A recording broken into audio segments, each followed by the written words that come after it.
there's a couple great websites that almost every independent artist by now probably knows about it, and if they don't, I hope I'm helping them by saying it. And one is The Orchard, I mentioned it earlier, a great distributor of digital music, and there's others. There's another company called, it's like AWAL, Artists Without a Label, and I believe it's AWAL.com. It essentially provides those kind of digital distribution functions if you want to sell your music through digital means, which is really beneficial to a young artist. You don't have to press inventory. You don't have to take that risk. You may still want to make 100 up to send to people to write about you. Of course, CD Baby is another great choice, and the guy who runs that, his name slips me at the moment, but he's a great guy.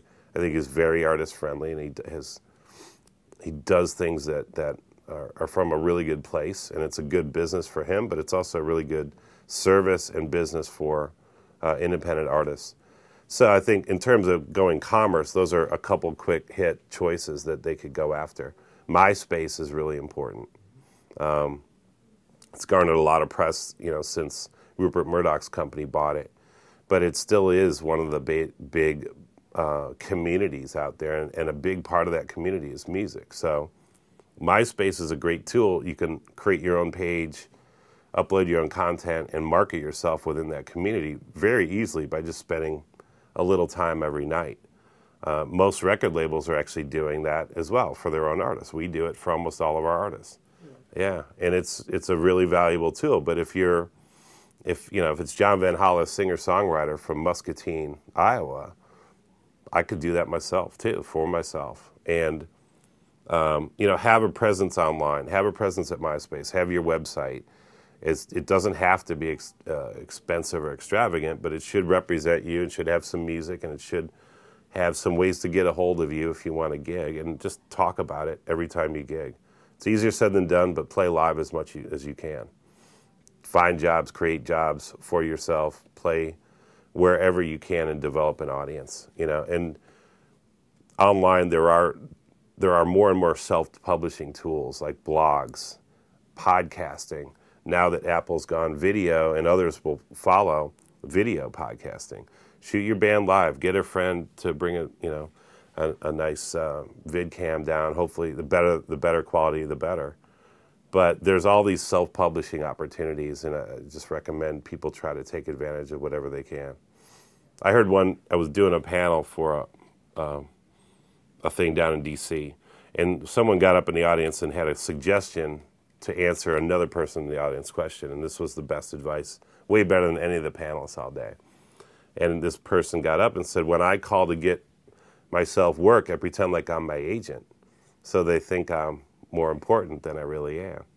And I just thought that was cool. So the representation of yourself, depending on where you're talking to, this made a lot of sense. This was talking about live performance, right?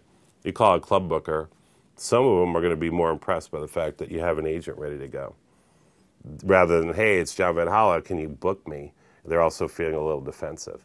Anyway, online presents a ton of opportunities. I do think it's still important to get people to see them. You can put a site up, and it's the old adage, if you build it, will they come? You got to get people to come. You got to develop your audience both online and off. We really don't use instant messaging too much. We're looking into some things. We're really, we're very adamant about not spamming or doing anything to people that they haven't asked us to be involved with. Beyond, it's just not cool, and it backfires. It's not good marketing, because people are just going to shut you out and not give you a second chance. So it's, again, you want to be selfish, you have to be cool, right? So we do collect sell numbers from those that are willing to give them to us, and then people can opt in to receive news alerts and maybe new release information and things like that. We're about to launch it, actually. It's a cool feature of our website that will incorporate mobile, email and or cell, depending on how you opted in. And it's essentially alerts based on new things that happen in our website database. So let's say you sign up, I like new releases that are straight ahead jazz, new releases and reissues. Then even if I'm asleep and we put in a new release like that during the day, at night my website's going to send you an email because you asked it to. we'll be able to send those alerts out to your phone as well. We'll see. I think people are becoming more and more immune to email. I am. I think everybody in this room probably gets way too many email blasts a day. But I mean, so we collect as many names. It's important to us, and we want core fans to sign up for our info.